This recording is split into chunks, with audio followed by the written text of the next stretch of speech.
भोजन की व्यवस्था, और उसके बाद फिर उन्होंने उसी के हिसाब से मानव का निर्माण किया, जीव का निर्माण किया।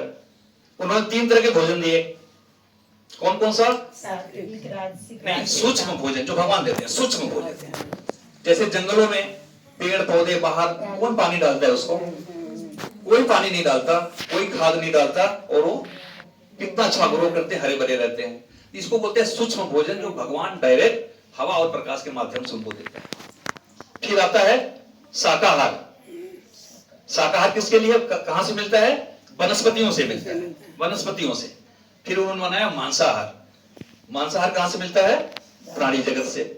तो भगवान ने व्यवस्था की, और उसके हिसाब से जंगल का एक उदाहरण लीजिए। जंगल में पेड़ पौधे होते हैं, जंगल में मांसाहारी पशु होते हैं, शेर, चीता, लायन, और उसी जंगल में शाकाहारी जैसे हिरन हो गया, हाथी, घोड़े, ये सब उसके जंगल में होते हैं। जो पेड़ पौधे हैं उसको भगवान सूक्ष्म रूप से पाल रहा है, और जो मांसाहारी हैं, मांसाहारी शेर, चीता, तो वो मांसाहारी ही खाते हैं, मांसाहार उपलब्ध है।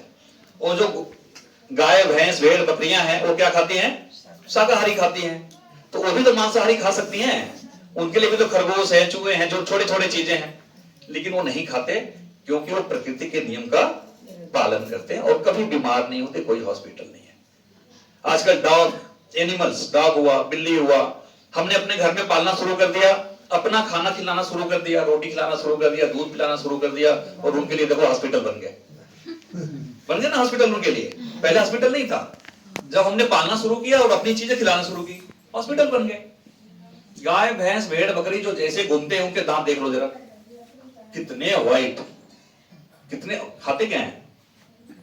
और हमारे दोनों टाइम ब्रश, और फिर भी कीड़े पड़ जाते हैं, दांत निकलवाने पड़ते हैं।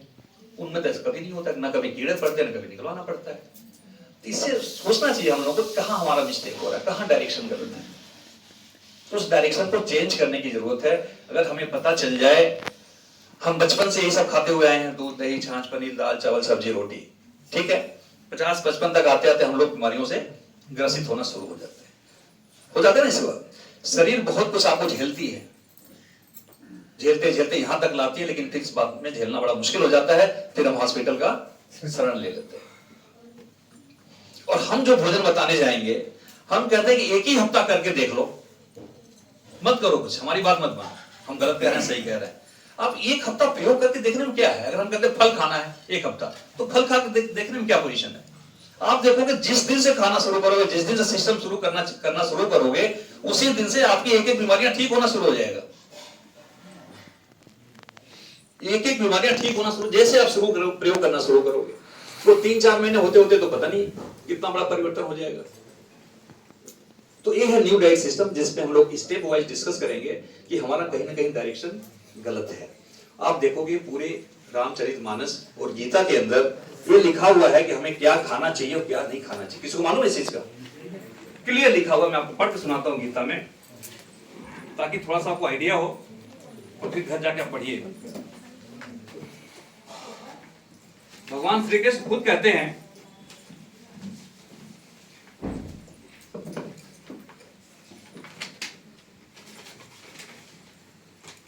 ये अध्याय 9 का श्लोक 26 है, जिसमें क्लियर कर लिखा हुआ है कि क्या भोजन कृष्ण भगवान करते हैं। उसमें लिखा है, पत्रम पुष्पम फलम तोयम यो मे भगत्या प्रयच्छति तद अहम भक्ति उपास्यामि अस्नामि प्रयत आत्मना। ये गीता के अंदर कब का लिखा हुआ है बताइए?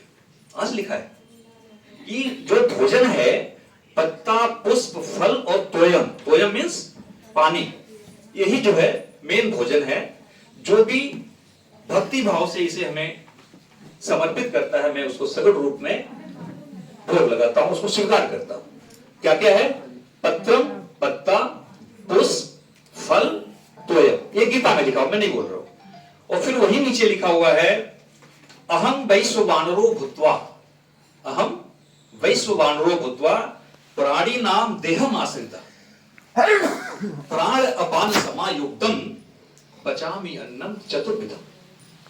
अब देखिए, विज्ञान कहता है कि हमको सब कुछ पका के खाना है, जो खाते हैं दाल चावल सब्जी पका के। यहाँ कृष्ण भगवान क्या कहते हैं?